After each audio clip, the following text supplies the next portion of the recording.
Halo semuanya, aku Lulu Zahira Salsabila, aku dari kelompok 2 dan ini teman-teman aku. Hai, aku Yolanda Padarana Shotam. Aku Nadia Rahma Alia. Halo, aku Anissa Azalia Arta. Dan aku Reja Simanjuntak. Berikut pemaparan materi dari kelompok kami. Terdapat 3 warna pada logo Pertamina, yaitu warna merah, biru, dan hijau. Warna biru memiliki arti handal, dapat dipercaya, dan bertanggung jawab. Sementara warna hijau memiliki arti sumber daya energi yang berwawasan lingkungan. Dan yang terakhir, warna merah memiliki arti keuletan dan ketegasan, serta keberanian dalam menghadapi berbagai macam kesulitan. Selanjutnya ada visi dan misi dari PT Pertamina. Visinya adalah untuk menjadi perusahaan energi nasional kelas dunia, dan misinya adalah menjalankan usaha minyak, gas, serta energi baru dan terbarukan secara terintegritas berdasarkan prinsip-prinsip komersial yang kuat. Pertamina adalah perusahaan BUMN yang bergerak di bidang energi dan penyumbang dividen terbesar di Indonesia. Pertamina sebagai perusahaan energi yang beroperasi dalam industri yang berisiko tinggi memerlukan penerapan keselamatan dan kesehatan kerja atau K3. Keselamatan dan kesehatan kerja atau K3 adalah suatu sistem yang diterapkan dalam lingkungan kerja untuk menjamin keselamatan dan kesehatan para pekerja serta orang lain yang berada di tempat kerja. Keselamatan dan kesehatan kerja mencakup upaya untuk menciptakan lingkungan kerja yang aman dan sehat bagi semua pekerja.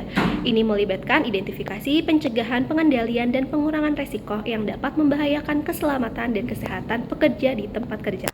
Selanjutnya tujuan ketiga. Tujuan ketiga sendiri yaitu untuk melindungi pekerja dari kecelakaan pekerjaan, cedera, dan penyakit yang berkaitan dengan pekerjaan. Selain itu juga tujuan ketiga untuk menciptakan lingkungan pekerjaan yang sehat dan aman sehingga para pekerja dapat bekerja secara produktif dan nyaman. Dengan dilakukannya prinsip ketiga, perusahaan dapat menciptakan kesejahteraan bagi para pekerja. Baik, yang selanjutnya yaitu kegiatan berisiko di Pertamina.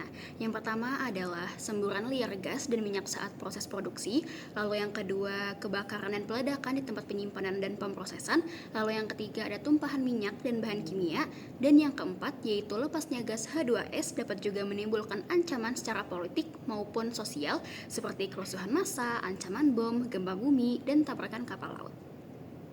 Lanjut di sini ada kebijakan ketiga Pertamina. Yang pertama itu health. Pertamina menjamin semua pekerja dapat bekerja secara sehat dengan gaya hidup yang sehat juga. Kesehatan adalah aset yang penting dalam bekerja, sehingga Pertamina menyediakan program-program yang dapat mendukung kesehatan para pekerjanya. Yang kedua itu ada safety. Pertamina memastikan bahwa karyawan dan mitra dapat bekerja dengan aman dan kembali ke rumah. Pertamina bersama dengan manajemen dan karyawannya sangat memperhatikan aspek keselamatan saat bekerja. Selain tujuan lain dalam produksi dan pemasaran, keselamatan adalah prioritas utama yang tidak dapat diabaikan. Semua pekerja berkomitmen untuk mendukung dan memperhatikan aspek keselamatan saat bekerja. Selanjutnya yaitu Security and Environment. Security and Environment merupakan sebuah upaya PTK dalam menyelenggarakan seluruh kegiatan dengan mengutamakan keselamatan dan kesehatan pekerja. Dikarenakan adanya berbagai faktor yang berbahaya dalam lingkungan kerja, pekerja harus dilindungi agar tidak sakit dan celaka dengan melaksanakan kegiatan K3. K3 dapat dikatakan sebagai ilmu tentang identifikasi, evaluasi, dan pengendalian terhadap faktor-faktor berbahaya yang berasal dari dalam maupun luar lingkungan kerja. Lingkungan kerja yang dimaksud itu berkaitan dengan faktor-faktor seperti yang menyebabkan penyakit, gangguan kesehatan, ketidaknyamanan, serta turunnya efisiensi pekerja. Salah satu bentuk penerapan K3 adalah pengendalian faktor-faktor berbahaya melalui pendidikan dan pelatihan.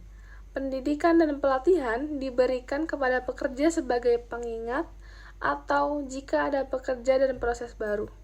Hal tersebut dilakukan karena kebiasaan pekerja tidak dapat diubah dalam sekejap dan perlu diingatkan secara berkala hingga menjadi sebuah kebiasaan. Berdasarkan PT Pertamina Transkontinental, kecelakaan kerja diklasifikasikan dalam beberapa bentuk, yakni diantaranya yang pertama, lost time incident, yang kedua near miss, yang ketiga unsafe act, dan yang keempat unsafe condition.